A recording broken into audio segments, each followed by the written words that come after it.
everyone, and welcome back. You ever get that feeling like your brain just won't quit? Like it's constantly churning out new ideas no matter what you're doing? Oh, absolutely. That's what we're diving into today, trying to understand what it really means to have a mind that can't stop brainstorming.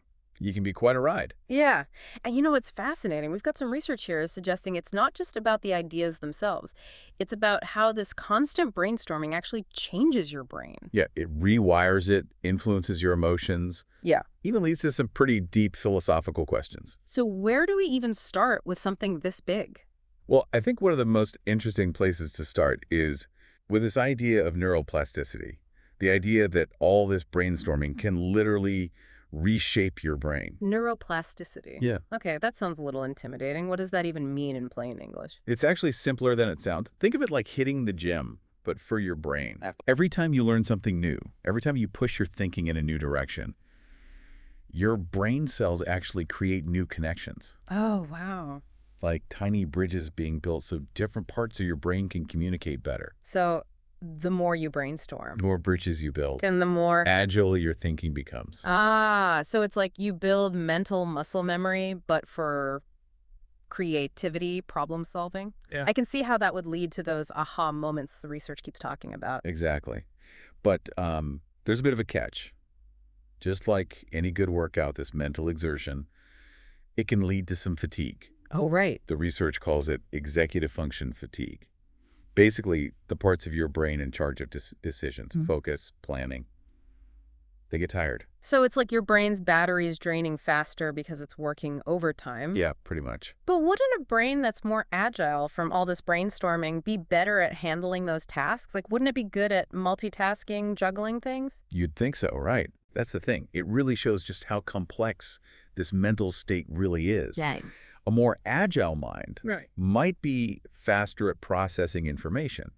But if it's constantly jumping between ideas, it never gets a chance to really slow down, go deep. And that can actually lead to something called fragmentation of thought. Okay, fragmentation of thought. So it's not just about mental fatigue, it's about how our thoughts are organized too. Yes, exactly. Mm-hmm. Think of it this way. You're working on a project, Right. and then bam, another brilliant idea pops into your head. Mm-hmm. You jump to that one, then another one, and another one. Oh, no. You end up with all these half-finished projects, scattered notes, and feeling totally overwhelmed because you're not making any real progress. Yeah, it's like having a million browser tabs open in your mind, but not actually getting anything done. It's not just about having the ideas, it's about what you actually do with them. That's it. No wonder people end up feeling exhausted, overwhelmed.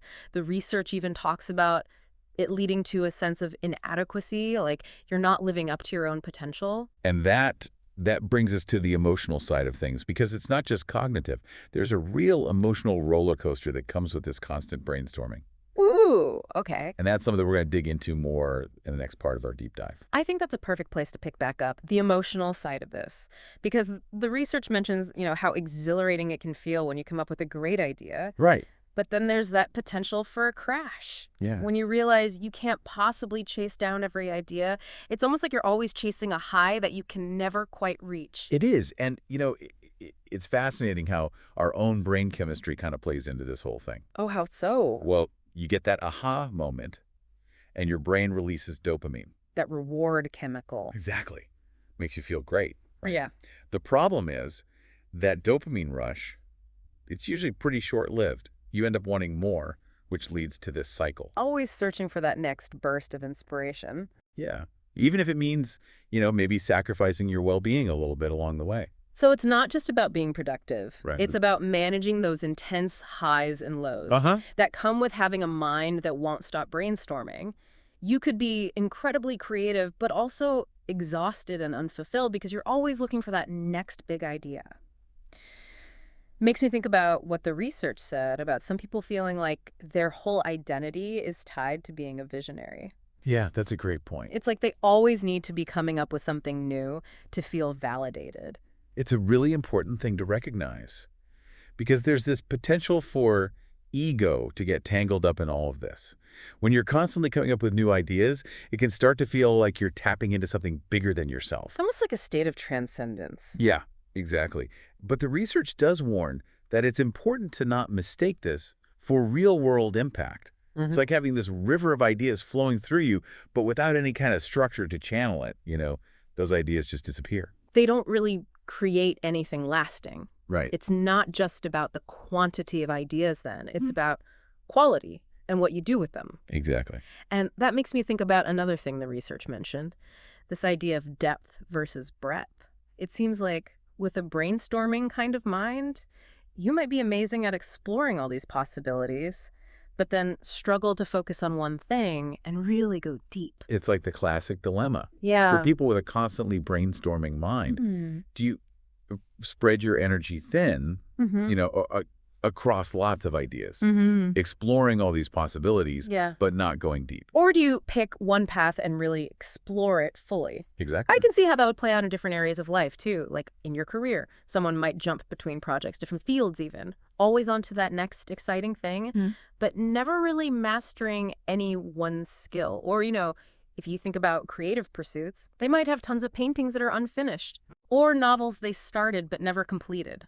Always starting new things instead of seeing the old ones through. Yeah. And, on a personal level, this constant flow of ideas, it could even affect relationships. Oh, how so? Well, think about it. It might be hard to really connect with others when your mind is always somewhere else, always onto that next big thing. It's like you're always half present. With one foot in the world of ideas and the other in the real world. Exactly. So how do you bridge that gap then? How do you take all those amazing ideas and actually turn them into something real, something that's helpful to yourself and to other people? Well, I think that's where the idea of mindfulness comes in. At least that's what the research suggests. Right, mindfulness. Because it's not about stopping those ideas from coming. Right. It's about creating space between them. Ah, okay. Being able to notice your thoughts without judging them, noticing when things are racing, and then gently bringing your mind back to the present moment. Even simple things can help. Like what? Like taking a few deep breaths, focusing on your senses. Okay. Just to get a little bit of control back in the middle of all that mental chaos. That makes sense. It's like hitting pause on a movie. You're not stopping the story, just taking a moment to really let things sink in. Maybe even noticing things you missed before. Yeah. But mindfulness alone, it probably isn't enough, right? No. The research also talks about needing stillness. How does that fit into all of this? So stillness, it's about creating that balance. Okay. To the constant activity of the brainstorming mind. It's about stepping away from all that mental whirlwind, letting your mind settle a bit. Think of it like giving your brain the downtime it needs to recharge, process all those ideas. It could be things like spending time in nature, meditating, or even just sitting in silence. Just observing your thoughts without getting swept away by them. So if mindfulness is about being present with your thoughts, stillness is about creating some space from them. Okay, I see. I can see how both of those would be so important, especially for someone who's just constantly coming up with new ideas. But at some point, you have to actually do something, right? Right. Otherwise, it's all just a bunch of thoughts bouncing around in your head. What does the research say about how to take those brainstorms and make them real? That's when we move from the realm of thinking into the realm of doing. And the research is pretty clear. Action is key. Action? Yeah, action.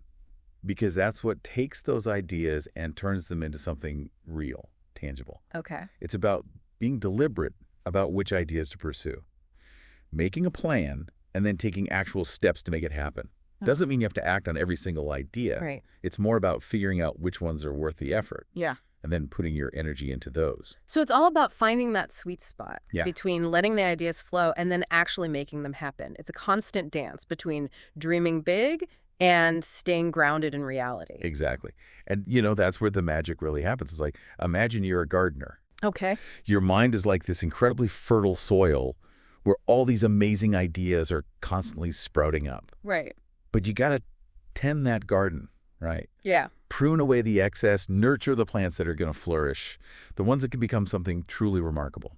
I love that analogy. It's not about stopping the flow of ideas. It's about being a smarter gardener, Yeah. Picking and choosing which ones you really want to cultivate and which ones to let go. And that's where, the whole thing with mindfulness and stillness and action all comes together. Absolutely. Mindfulness helps you see those seeds that are popping up.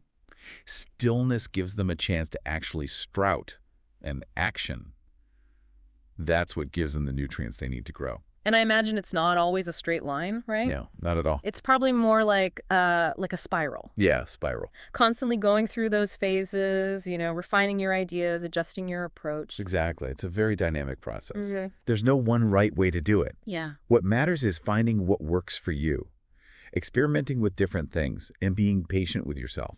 So for anyone listening out there who's like, yeah, that's me, that's totally how my mind works, what would you say to them? Where do they even start? I'd say, first of all, just embrace it. Yeah. The fact that your mind works this way, it's a gift. It's a really powerful tool. You can come up with some incredible things. Yeah. But also remember, it needs care, attention, just like any other part of you. Yeah. Make time for those things that help you be still, be mindful. Right, like we talked about. Whether it's meditation, spending time outdoors, even just taking a few minutes to just breathe and notice your thoughts. And remembering that action, that's what makes those ideas real. Yes. It doesn't have to be something huge. Start small. Exactly. Like one idea that really speaks to you and just take one step. Yeah. Just one little step towards making it happen. You'd be surprised how much momentum you can build from that one small action. You really would. And, as you go through this whole process, cut yourself some slack. Yeah. There are going to be times when your mind just won't stop racing, when you feel overwhelmed or you start doubting yourself. Oh, for sure. It's all part of it. The key is to just keep practicing, keep learning, and keep believing in your ability to create amazing things. That's it. Well, this has been a really fascinating look into this world of the brainstorming mind. It has. We've talked about the science, the emotions, even the philosophy behind it. Uh-huh. Hopefully everyone listening has gotten something valuable out of it. I hope so too. Something they can use to understand how their mind works and make the most of this amazing gift they have. Because remember, a mind that's constantly brainstorming is an incredibly powerful thing. It's up to you to harness that power and use it to create something truly meaningful. So next time you find yourself in that whirlwind of ideas, remember what we talked about.